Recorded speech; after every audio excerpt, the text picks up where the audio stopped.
नमस्कार बच्चों। हम पढ़ रहे हैं आज नानक देव, जो कि सिख धर्म के गुरु माने जाते हैं। सतनाम वाहे गुरु, सभी पर अपनी मेहर बनाए रखना। जय हो गुरुदेव।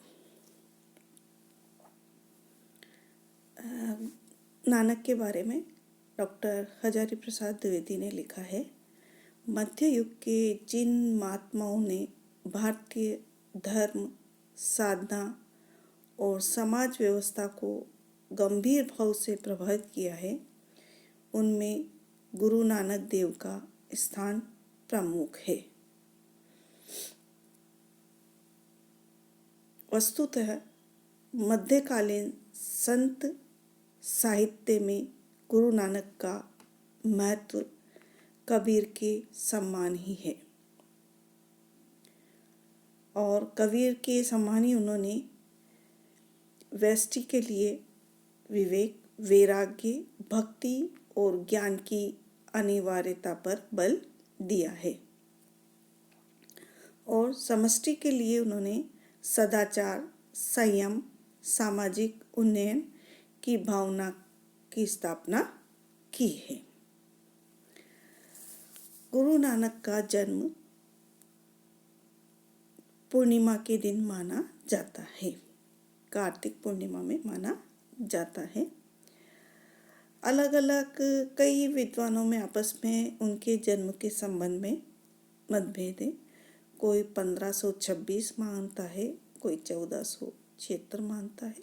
सबका अपना अलग अलग मानना है।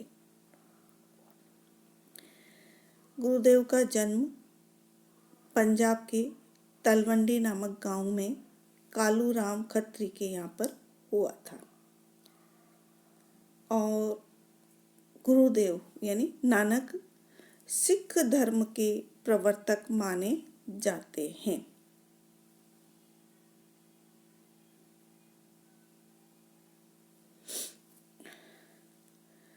इन्होंने धर्म का प्रचार घूम फिर कर यात्राओं से किया है।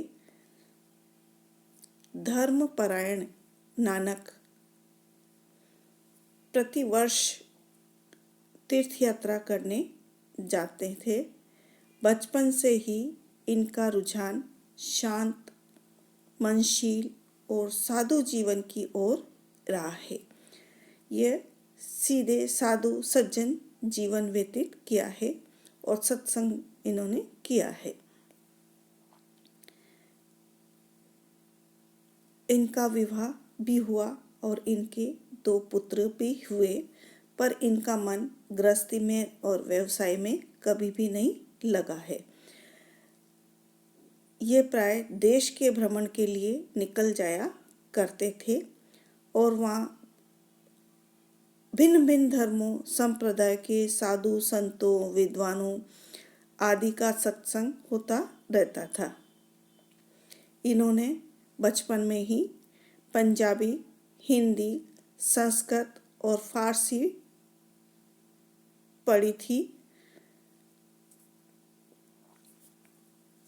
किंतु आचार्य रामचंद्र शुक्ल का कहना है कि यह बहुत अधिक पढ़े लिखे नहीं थे। ये कबीर के सम्मान ही बहुश्रुत माने जाते हैं, क्योंकि ये भ्रमणशील व्यक्ति थे, और भ्रमणशील व्यक्ति हमेशा बहुश्रुत होता है, क्योंकि वो इधर उधर भ्रमण करता है, कई साधु संतों से, कई विद्वानों से मिलता है, और कई प्रकार की उनमें आपस में चर्चाएं होती रहती है। शास्त्रों की अपेक्षा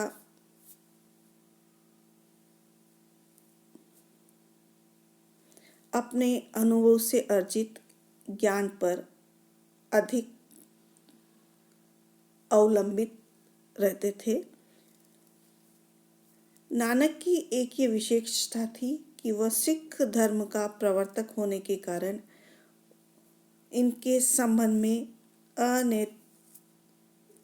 अनैतिकता प्रचलित हो गई। जैसे नामदेव, रैदास, कबीर आदि के साथ इनकी भेंट हुई थी, जबकि ये तीनों ही इनके पूर्ववर्ती कवि हैं। मतलब सिख धर्म के प्रवर्तक होने के कारण इनके संबंध में ऐसा माना जाता है, ऐतिहासिक किंवदंती प्रचलित है कि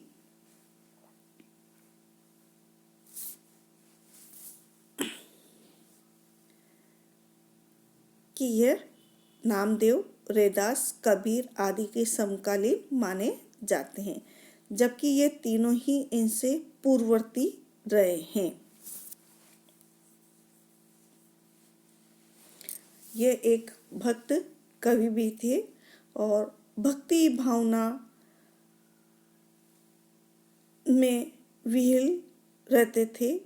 जो भी पद गाया करते थे, कालांतर में उसका संग्रह सिखों के धर्म ग्रंथ गुरु ग्रंथ साहिब में किया गया था।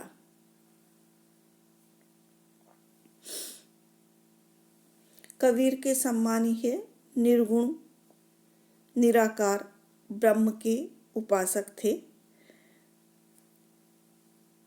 लोगों की धारणा तो यह है कि भक्ति साधना के क्षेत्र में यह पूर्णतः कबीर के अनुयायी थे। कबीर के सम्मान इन्होंने भी सकारोपासना, अवसरवाद, मूर्ति पूजा, सामाजिक विभेद, ऊंच नीच, वर्ण व्यवस्था आदि का विरोध किया था।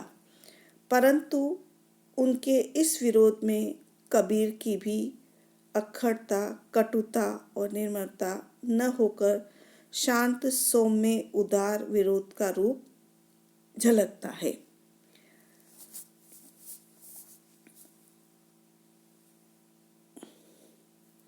अपने दर्शन में इन्होंने ज्ञान, कर्म और योग तथा भक्ति का समन्वय किया है। कबीर अपने परम तत्व को राम कहते हैं और नानक उसे शब्द या वाणी मानते हैं। नानक का जो परम तत्व है वो स्वयंभू है, अजन्मा है, प्राप्त होने वाला है। उसकी प्राप्ति गुरु कृपा से हो सकती है। नानक जीवन की सार्थकता भगवान के ध्यान, नाम स्मरण में निरंतर रत रहने पे मानते हैं। भगवान के भजन के सम्मुख अन्य सारे तत्व गौण हैं। उस परम तत्व को प्राप्त करने के लिए संसार के सारे करने पर संसार के सारे कष्ट खत्म हो जाते हैं। ईश्वर की आराधना उन्होंने करने पर महत्व दिया है और उन्होंने कहा है कि ईश्वर की आराधना गुरु की कृपा से ईश्वर हमें प्राप्त हो जाते हैं और सारा नाम स्मरण करने से ईश्वर की प्राप्ति हो जाती है, किंतु उसमें रत रहना पड़ता है। भजन करेंगे उसके सामने सब चीजें फिर गौण हो जाती है। कबीर के सम्मान इन्होंने भी राम को अपना प्रियतम माना है। संसार मनो मेरो मनु, राता लाल प्यारो राम। संसार मनो मेरा मनु, राता लाल प्यारे राम। जैसे कि कबीर ने कहा है, दुल्हनी गाओ मंगलाचार। यानी कबीर के सम्मान ही इन्होंने अपना प्रियतम माना। जैसे कबीर ने परमात्मा को अपना प्रियतम माना है, उसी तरह नानक ने भी परमात्मा को प्रियतम माना है। विनय भावना, कोमलता, मृदुता आदि में इनकी तुलना संत रैदास से की जाती है। कबीर ने अपने समकालीन और परवर्ती युग पर बड़ा गहरा प्रभाव डाला था।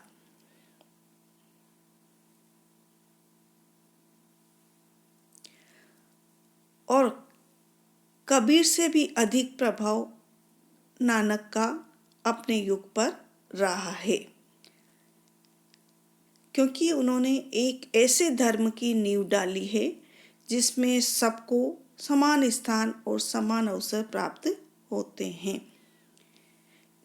जिसमें किसी से किसी प्रकार का भेदभाव नहीं होता, न कोई बाह्य आडंबर है, न आचारों का बंधन है। यह धर्म मानव धर्म में एक अद्भुत शक्ति का संचार करता है, जिसमें उदारता, निश्चलता, कोमलता, विनय आदि भावनाओं के साथ अटूट निष्ठा, अद्भुत त्याग भावना, अनुपम सहन शक्ति का ओजस्पूर्ण समन्वय है। डॉक्टर द्विवेदी ने नानक के अनुयायियों पर उनके इस अद्भुत और गहरे प्रभाव की प्रशंसा करते हुए कहा है कि यदि इनके भक्तों की त्याग भावना, दुख बर्दाश्त करने की शक्ति और अपार धैर्य को देखा जाए तो ये मानना पड़ेगा कि जैसी अद्भुत प्रेरणादायिनी शक्ति इनकी वाणियों ने दी है, वैसी मध्य युग के किसी अन्य संत की वाणियों ने नहीं दी है। इतिहास साक्षी है कि सिख भक्तों को दीवार में चुन दिया गया है, फांसी पर लटका दिया गया है और जितनी प्रकार की अमानुषीय पीड़ाएं उनको दी जानी चाहिए थी, दी गई है। फिर भी इन भक्तों ने निराशा या पराजय का भाव नहीं दिखाया।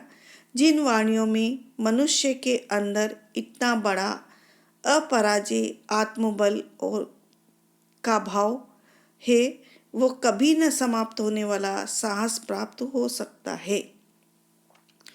उनकी महिमा निस्संदेह अतुलनीय है।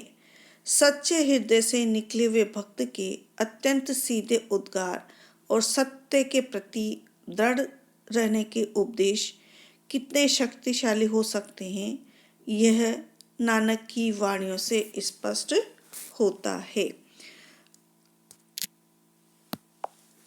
तो बच्चों, हमने ये पढ़ा नानक का परिचय। अब हम कल उनके जो पद हमारे कोर्स में हैं वो प्रारंभ करेंगे। कल तो नहीं, अगले टर्न पे प्रारंभ करेंगे, जिसमें भक्ति मार्ग और योग मार्ग के पद हमारे कोर्स में पाठ्यक्रम में है, वो हम पढ़ेंगे।